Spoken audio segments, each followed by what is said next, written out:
Hi there and welcome to Guy Stuff. I'm John Moore. As we always say, if it matters to men, we're talking about it right here. In just a moment, we're going to meet the folks who are going to be part of our panel discussion tonight. But first, what are we talking about? Well, skeletons in the closet. How much do you have to tell your current partner about your past life? How much does your partner even know about your current life? We're also going to be talking about women and sport and whether women and men should be mixing. There have been various experiments. And do guys really have to hide out? Evidently, it's in our biology that every once in a while we just have to get away. Big reason why guys are buying gardening sheds, apparently. Natasha Gurgula will explain that momentarily. But first, let's meet tonight's panelists. First, we have Tim Rideout. Nice to have you here, Tim. Hello. Author, as I like to say, of our theme, so that's you singing on that thing. Yeah. You do a lot of music stuff, including arranging for video games. Yeah, I was happy to get a call from composer Mike McCann, who's doing the next Splinter Cell 4. Which is the biggest selling video game in the world. Yeah, of all time, you know. But really cool. I'm doing arranging for them, and it's awesome. How cool is that? And Totally just cool. for those at home, actually, I do voices on Splinter Cell, so you can kill me when you're playing Splinter Cell. Tracy McKee is with us, host of This Morning Live on Global Television. Nice to have you here. It's great to be here. 10-second John Moore personality test question would be, I know that you like concerts. I do. Do you have a really memorable favorite one? AC/DC, 13 years old, Montreal Forum, opened my eyes to a whole new world. 13 years old? Yeah, my parents, I'm the youngest of 5, they didn't care, right? Just Okay, go. so you weren't there. As long as you're home by 2. Okay, they didn't sit outside with the car waiting for you? Oh, goodness, no, yeah. But my eyes were open to a whole new world. Oh, yeah. She's a rock and rollin' lady. And you have to be a rock and rollin' lady in that outfit. Does it come with nunchucks? That's amazing, Natasha Gurgula. Nunchucks. Let's All right. go to commercial. I'll explain nunchucks during the commercial break. You're watching Guy Stuff.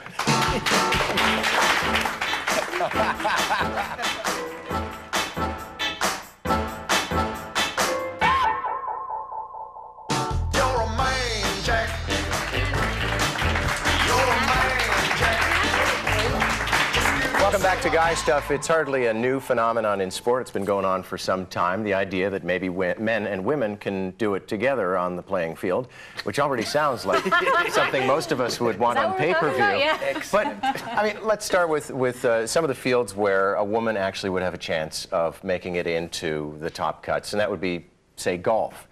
Do female golfers belong in men's golf, or should we keep them apart? Who wants to start? Go. Well, why not? Like, what's the big deal? You know, there's no changing rooms in golf, so. There aren't? No.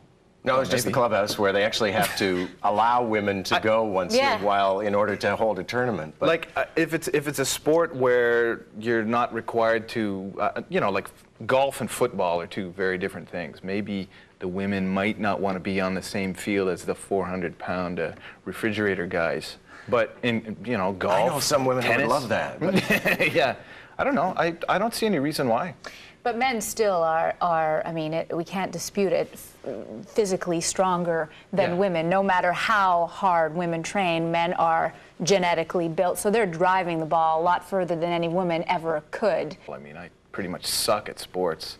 yeah, I don't think you're going to make it in the PGA, though. No, They're totally not. Have not. the Rideout rules for the PGA. I'll tell you, though, my dad, though, was an amazing athlete. He was actually the baskathon champion, undefeated baskathon champion of Canada. What is a baskathon? Yeah, what's a baskathon? Okay, baskathon is you step up to the free throw line. Okay, it's a free throw competition, and my dad could shoot 100 out of 100 free throws consistently. 98, 99, 100. And they had these competitions. Is your dad still with us? Yeah, he's still around. Because you should be sending him to these halftime shows. Yeah, exactly, where you make $1 million bucks. Exactly. Well, he did the competition for 3 years, and they closed it because he kept winning. Is that a New Brunswick thing? It's a Canada thing. Yeah. You mean shooting baskets? Okay, but there's also an attitude in a lot of women's sports of, you know, sort of the Nestle commercial, we lost again, but you played hard. I mean, when the women shake hands at the end of the game, they mean it. Yeah.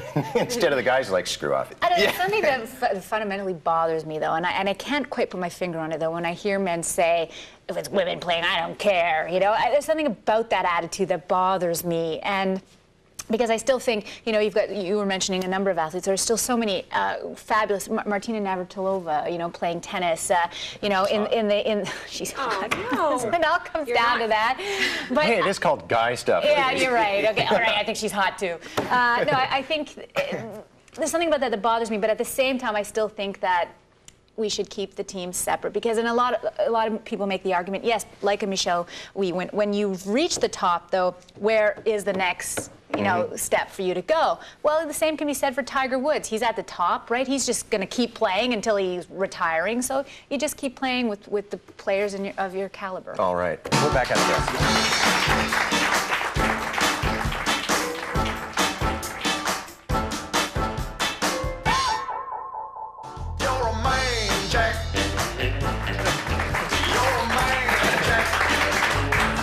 Let's face it, all of us have a past, but how much do you share with your current partner? I believe in being open about your past, and there's no reason to lie. I would like to know what a definition of an affair is, though, because what is an affair? Is an affair just actually having sex with somebody else? Because I personally don't believe kissing is cheating.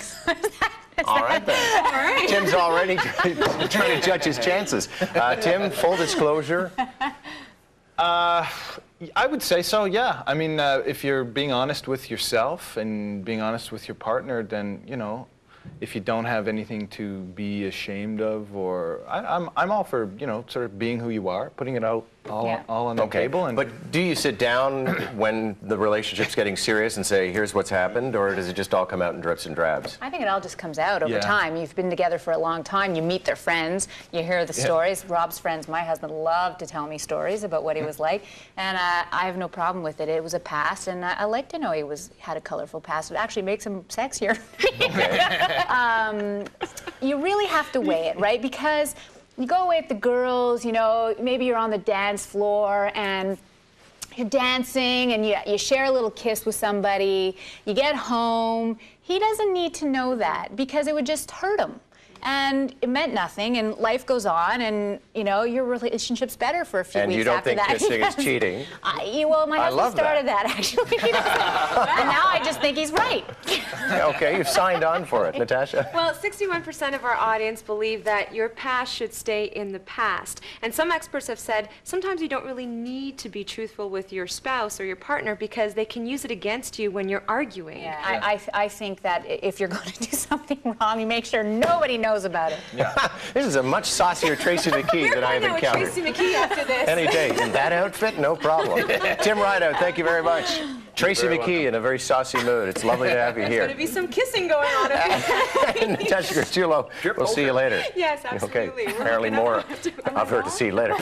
Listen, we're all at a racetrack here at Guy Stuff, but we're glad you were able to join us. And, my friends, we will see you next time. Take care.